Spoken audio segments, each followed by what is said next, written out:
Hi, I'm Danielle Drolet, corporate reporter with PR Week. Today I'm sitting here with Patrick Byrne, CEO of O.co, also known as Overstock.com. How are you today? Good, Danielle. Thanks for having me. We're having Patrick here with us this week at PR Week's next conference. We had spoken a little bit offline before, and you had said that, maybe 12 years ago, you didn't sort of understand, communications and sort of its value. Can you talk us through how it's become important and valuable to you? When I founded Overstock, I would say I didn't have any real appreciation of PR. I'd say that I knew it had to be valuable. Every company had one, but I certainly didn't understand how to work it. I didn't understand how to gauge its value. But what happened over time, what has happened is I've gradually come to think this is probably the most important dollar we spend in terms of communication. You're constrained on how much you can profitably spend on PR.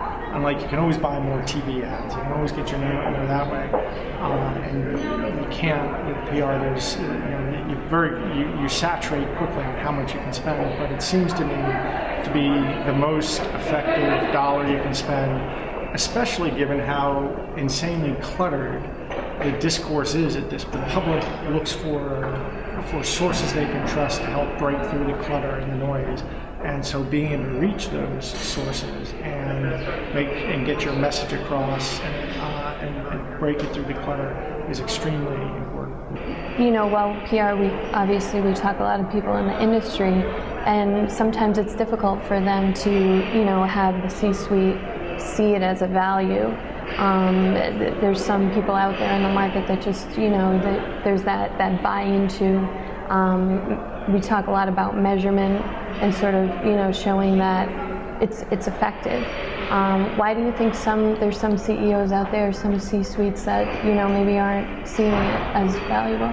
Well, it's easy to discard things that you can't measure. And so what you can't measure, especially in a budget-constrained and difficult times like this country's been experiencing, the things that you can't find a measurable payback are the easiest things to discount.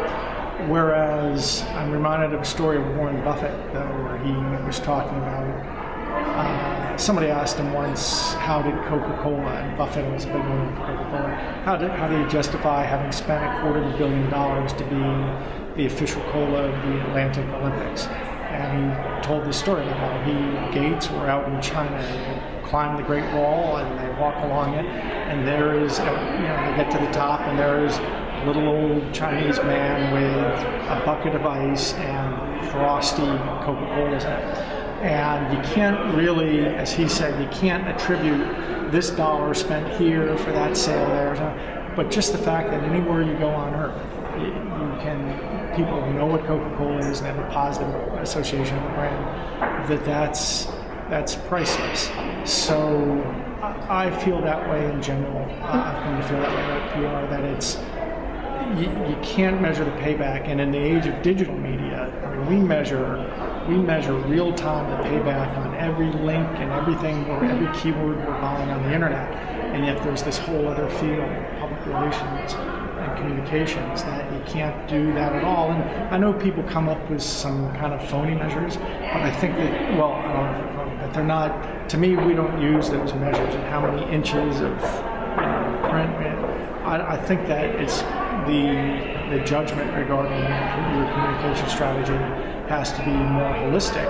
And really, the only people who have the privilege of doing that in a company are what you call the C-level people. They're the ones who can really have the privilege of justifying programs and expenses for which there's no measurable payback. And I guess, lastly, as you spoke to conference attendees, you're a man that, leads by a lot of conviction, and sometimes that can be controversial. Can you talk a little bit about how you work with your in-house communications team? Is it sort of a matter of trust? Can you speak a little to that? Sure. Well, we actually have a small in-house team, small but wonderful. And we have two agencies with whom we work, Powers Media and Shift Communication, which is a larger agency. Powers is a bit smaller. and we've basically outsourced the function to them, and then we coordinate it internally. And those folks all learned pretty early. I mean, I didn't decide to go out and become so controversial, but I did decide, I don't know if I even decided, I started getting involved in some tangles I wasn't willing to back out of. And they, their first advice early on was, oh, this is too controversial, you got to back out. Well, they realized that they were kind of talking to a brick at some point. I thought these were the right things to do. I couldn't back out of them. I didn't set out to make a bunch of people angry, but once it went down that way, they've realized it's kind of a waste of breath to I think that we're in the right on a couple of issues that have to be exposed to society, and so they go along with it. And actually, they've been very valuable in getting me the opportunity to make my point publicly. Great. Well, I appreciate you taking the time out with us. Thank you, Danielle.